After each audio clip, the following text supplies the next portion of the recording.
मशरिक़ वस्ता में हालात लगातार कशीदा है। यहाँ पर अभी भी बहुत ज़्यादा तनाव है और मशरिक़ वस्ता में इज़राइल को बहुत ज़्यादा परेशानियों का सामना करना पड़ रहा है। बेन्यामिन नेतन्याहू की पेशानी पर शिकन इसी वजह से है क्योंकि लगातार उन्हें चैलेंजेस का सामना है, लगातार उनके सामने परेशानियां बढ़ रही हैं।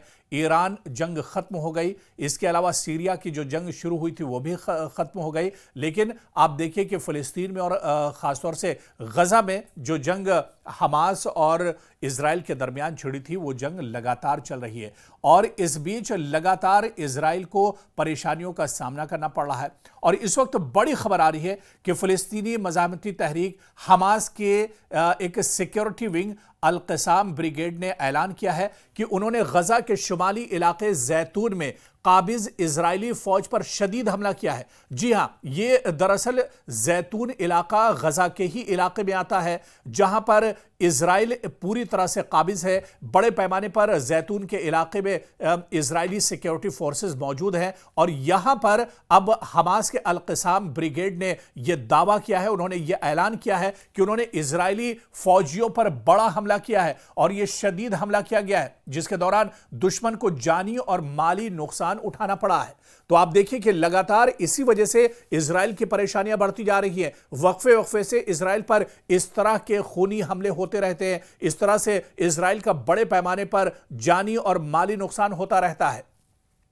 आप देखिए कि अल क़साम ब्रिगेड के मुताबिक कार्रवाई के दौरान अल क़साम के लड़ाकों ने पहले से नस्बशुदा बारूदी जो सुरंग थी, बारूदी जो मवाद था, उसके जरिए आईडीएफ की 2 बख्तरबंद गाड़ियों को निशाना बनाया, जिसके नतीजे में दोनों गाड़ियां मुकम्मल तौर पर तबाह हो गई। बयान के मुताबिक इजरायली फौज की एक जदीद बख्तरबंद गाड़ी, जी हां, एक लेटेस्ट बख्तरबंद गाड़ी, क्योंकि अक्सर इसी बख्तरबंद गाड़ी का इस्तेमाल आईडीएफ के जवान करते हैं या इजरायली फौज के जो जवान हैं वो करते हैं। बख्तरबंद गाड़ी दरअसल बहुत सेफ होती है और दुश्मन के इलाके में जब जाना होता है तो इजरायली फौज इसी बख्तरबंद गाड़ी का इस्तेमाल करते हैं।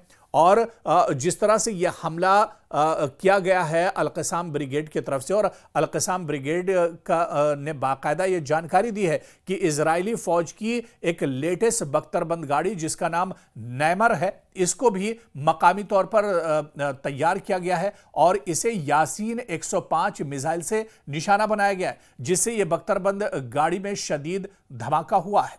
तो आप देखिए कि ये एक और बड़ा धचका लगा है, एक और बड़ा झटका इसे इजराइल के लिए माना जा रहा है, क्योंकि अल क़साम ब्रिगेड के इस हमले में इजराइल का जानी नुकसान भी हुआ है, माली नुकसान भी इजराइल को काफी उठाना पड़ा है। दरअसल अगर गजा के जैतून शहर के इलाके की हम बात करें तो ये जैतून इलाका जो मौजूदा में, हालांकि ये फिलिस्तीन का हिस्सा है, ये गजा का ही एक मोहल्ला और एक एरिया दरअसल ये माना जाता है जैतून, लेकिन इस जैतून के इलाके पर अब पूरे तौर से इजराइल काबिज है।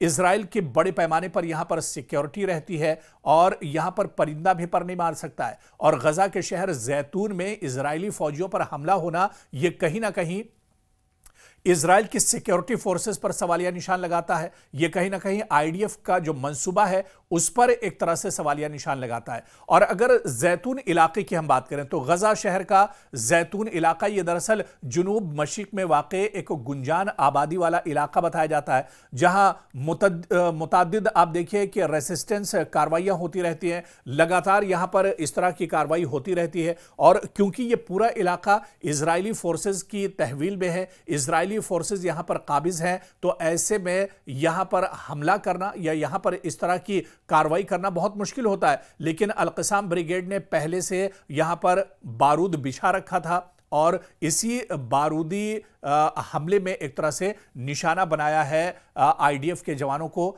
और इस हमले में आपको हम बात करें तो रॉकेट और मोर्टार भी शामिल थे और उसके जरिए यह हमला किया गया था। आप देखिए कि हालिया दिनों इस तरह के कई हमले होते रहे जिसमें इजराइल की बख्तरबंद गाड़ियों को नुकसान पहुंचाया गया है।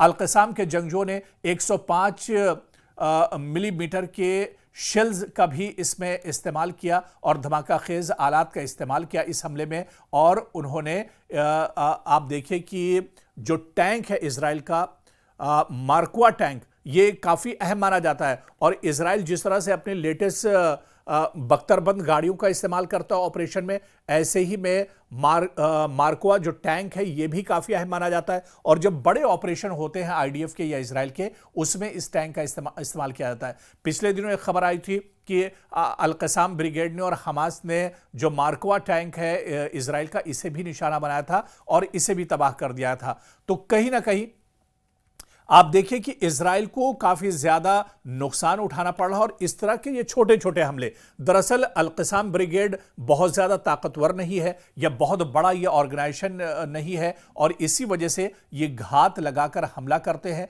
ये एक अच्छे मौके की तलाश में रहते हैं। जब इन्हें मौका अच्छा मिलता है, टारगेट इनका सेट रहता है, और उसके बाद ये दुश्मन पर हमला कर देते हैं। और ऐसे ही कुछ गजा के जैतून इलाके में भी आईडीएफ के काफिले पर हमला किया गया, और इस काफिले में 2 या 3 जो बख्तरबंद गाड़ियां थी इजराइल की और आईडीएफ की, उन्हें नुकसान पहुंचाया गया। और आप देखिए कि इजराइल के कई फौजी जवान इसमें मारे गए हैं, और इसके अलावा बड़े पैमाने पर उनका असलहा और गोला बारूद भी अल-क़साम ब्रिगेड के जो जवान थे, जो लड़ाके थे, वो एक तरह से लूट कर ले गए हैं। तो इस तरह से कहीं ना कहीं आप देखिए कि छोटे छोटे ये जो हमले होते हैं, ये छोटे छोटे जो छुपकर हमले एक तरह से अल-क़साम की तरफ से किए जाते हैं, जिससे दुश्मन को काफी ज्यादा नुकसान एक तरह से होता है। और माजी की अगर बात करें तो माजी में भी इस तरह के बहुत से हमले होते रहे।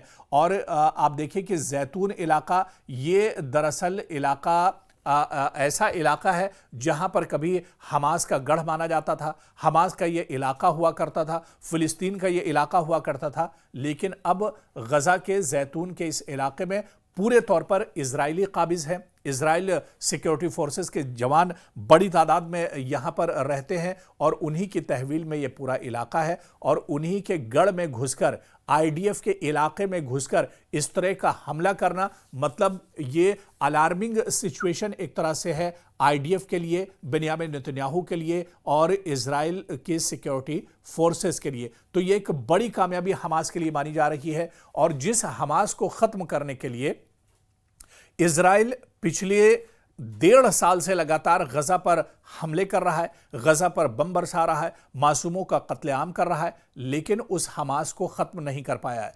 बेन्यामिन नेतन्याहू ने यही कसम खाई है कि जब तक हमास को नेस्त नाबूद नहीं कर देंगे, जब तक हमास को खत्म नहीं कर लेंगे, तब तक चैन से नहीं बैठेंगे। लेकिन वही हमास जिसके पीछे पिछले 1.5 साल से दुनिया की सबसे बड़ी ताकत, इजराइल जैसी ताकत, जिसके पास लेटेस्ट हथियार हैं, जिसके पास बड़ी बड़ी मिसाइलें हैं, जिसका एयर डिफेंस सिस्टम बहुत मजबूत है, वो इजराइल छोटे से हमास ग्रुप को खत्म नहीं कर पाया है। और वही हमास अब मशरिक़ वुस्ता में इजराइल के नाक में दम किए हुआ है, और एक के बाद एक इस तरह के हमले होते रहते हैं। ये बहुत छोटे छोटे से हमले होते हैं जो घात लगाकर हमास की जो ब्रिगेड है, हमास की जो लड़ाका तंजीमें हैं, वो एक तरह से करती रहती हैं। खासतौर पर अल-क़साम ब्रिगेड बहुत मंसूबाबंद तरीके से इस पूरी कार्रवाई को, इस तरह की कार्रवाई को अंजाम देती है, जिसमें आईडीएफ को काफी नुकसान होता है, इजरायली सिक्योरिटी फोर्सेस को काफी ज्यादा नुकसान पहुंचता है। और जैतून के इस हमले में भी आप देखिए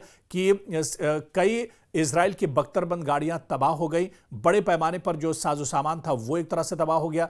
बल्कि एक मीडिया ज़राए के हवाले से यह भी खबर आई कि ग्राउंड जीरो पर जहां पर यह हमला किया गया था, वहां पर हेलीकॉप्टर के जरिए से इजरायली फोर्सेस का इस हमले के बाद रेस्क्यू किया गया, और जो बचे हुए सिक्योरिटी फोर्सेस या जो जख्मी जवान थे उन्हें हेलीकॉप्टर के जरिए से रेस्क्यू किया गया है। तो इस तरह के हालात हैं, यानी हालात अभी भी एक तरह से अलार्मिंग है इजराइल के लिए, बेन्यामिन नेतन्याहू के लिए। और जो लड़ाई बेन्यामिन नेतन्याहू ने शुरू की थी हमास के खिलाफ, वो लड़ाई अभी एक तरह से अधूरी है, क्योंकि अभी भी हमास जिंदा है। हमास की जो लड़ाका तंजीमें हैं, वो एक तरह से, जो ब्रिगेड है, वो एक तरह से जमीन पर जिंदा है, और रुक रुक कर और कुछ कुछ वक्फे के बाद इस तरह के हमले आईडीएफ पर और इजराइल की सिक्योरिटी फोर्सेस पर होते रहते हैं।